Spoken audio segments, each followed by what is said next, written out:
Everyone, my name is Harshit Kumar Nikam and today I am giving presentation on physical features of India. So first, the Himalayan mountains.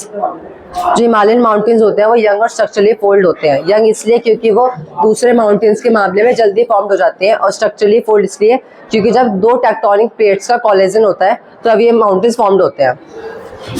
अब जैसे कि तुम इस picture में देख पा रहे होगे कि जो ये पूरा एरिया 2400 किलोमीटर की रेंज तक फैला हुआ है, और ये जो कश्मीर की साइड इसकी जो रेंज है 400 किलोमीटर है, और जो अरुणाचल प्रदेश की साइड 150 किलोमीटर। ठीक है। अब जैसे कि जो हिमालयन माउंटेन्स होते हैं उसको हम 3 पैरेलल रीजन्स के अंदर बांटते हैं, जैसे कि हिमाचल, हिमाद्री, शिवालिक। सबसे ऊपर वाले को कहा जाता है हिमाद्री। जो हिमाद्री की एवरेज हाइट होती है 6000 मीटर होती है, और इसे ग्रेट और इनर हिमालयस भी कहा जाता है। और ये जो पूरा माउंटेन होता है ये ग्रेनाइट से बना हुआ होता है। अब बात करते हैं हिमाचल की। हिमाचल हिमाद्री रेंज के नीचे वाले पैरेलल रीजन का नाम होता है, और इसे हम लेसर हिमालयस भी कहते हैं, और इसकी एवरेज हाइट 3700 मीटर से लेकर 4500 मीटर तक होती है। अब बात करते हैं शिवालिक की। शिवालिक की जो एवरेज हाइट होती है वो 900 मीटर से लेकर 1100 मीटर तक होती है, और इसे जो ये होता है एलुवियल सॉइल से बना हुआ होता है। अब जैसे कि हम इसे एरिया वाइज भी डिवाइड कर सकते हैं। सो बेसिकली जैसे कि तुम देख पा रहे हो, यहाँ से इंडस रिवर बह रही है, और यहाँ सतलुज जो उसका बीच वाला माउंटेन वाला एरिया है इसे पंजाब हिमालयस का नाम दिया गया है।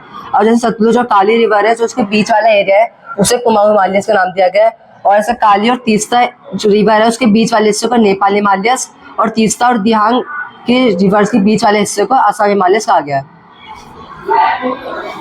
ऐसे कि अब तुम इस पिक्चर में देखो, जैसे यहाँ से पूरे सीधे चलते आ रहे हैं लेकिन यहाँ पे आके बैंड हो जाते हैं सारे के सारे, तो यहाँ के एक बाउंड्री टाइप स्ट्रक्चर बनाते हैं जिससे हम पूर्वांचल कहते हैं, और इसके अंदर पटका हिल्स, नागर हिल्स और मिजो हिल्स शामिल है। सब बात करते हैं नॉर्थन प्लेन। जो नॉर्थन प्लेन होता है 3 मेजर नदियों के कारण बना हुआ होता है, ब्रह्मपुत्र, गंगा एंड इंडस। जो ये होते हैं पूरा नॉर्थन प्लेन एलुवियल सॉइल से बना हुआ होता है, और वहाँ पे अच्छी खासी बारिश होती है जिसके वजह से यहाँ पे अच्छी खासी खेती भी होती है।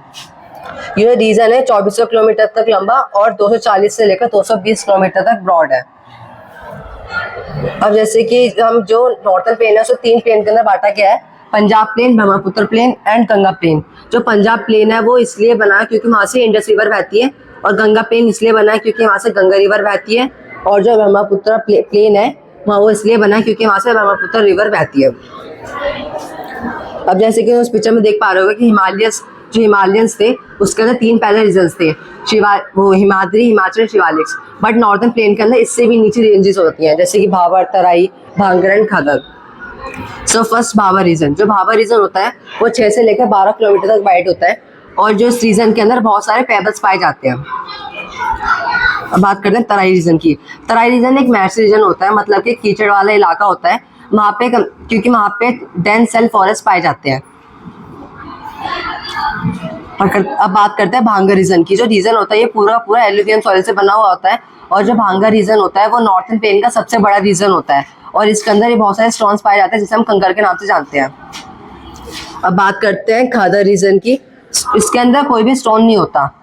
इसके अंदर जो यहाँ का लैंड होता है बहुत ही फर्टाइल होता है, और यहाँ पे अच्छी खासी खेती कर सकते हैं इसलिए। तो खादर रीजन एक एग्रीकल्चर एक्टिविटी के लिए बहुत ही अच्छा रीजन है। Thank you.